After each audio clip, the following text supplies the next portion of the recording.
Yesterday he finally had the chance to get back to normal life.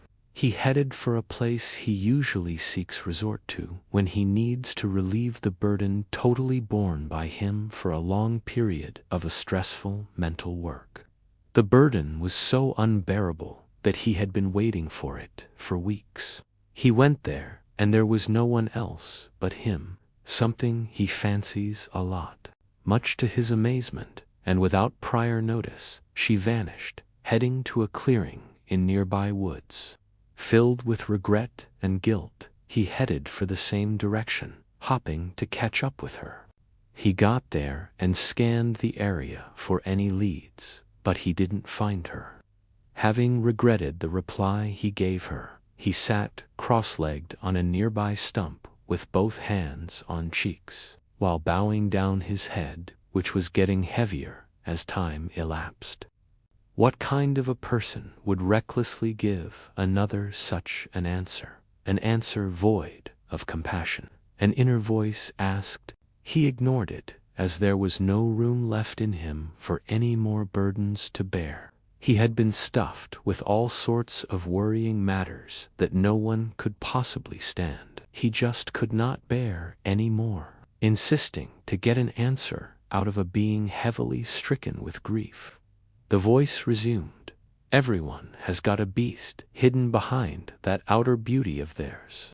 Everyone has a beast in them. Just because the four-footed mammal is not visible does not mean it is not there. Be careful treating people, though kind, the way you usually do.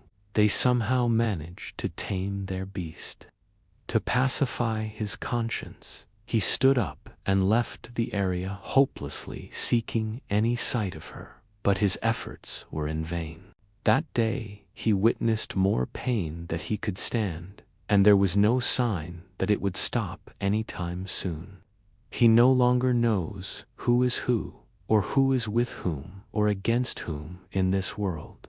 He had been kind to every single person he met along the way, but that day he did not show the least possible respect for a being that did nothing but ask a question, whose intention did not require of him such a brittle response. It needs an iron liver to kindly treat people the very way you want to be treated, something he is yet to learn in this world. The more time went on, the more uncertain he became of the likelihood of him finding any sight of her. The heavier the burden grew on his soul. Why does one suffer the consequences of certain actions they are not willingly responsible for? He asked in agony, waiting for an answer he was sure he would not get.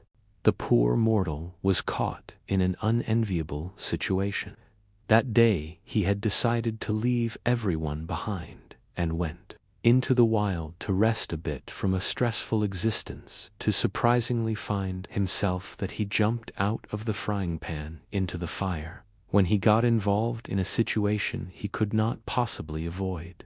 Life acts in mysterious ways. Sometimes one happens to be exhausted of something, and they decide to dodge the troubles and stay away from them. But in fact they are drifting between Scylla and Charybdis, yearning for salvation.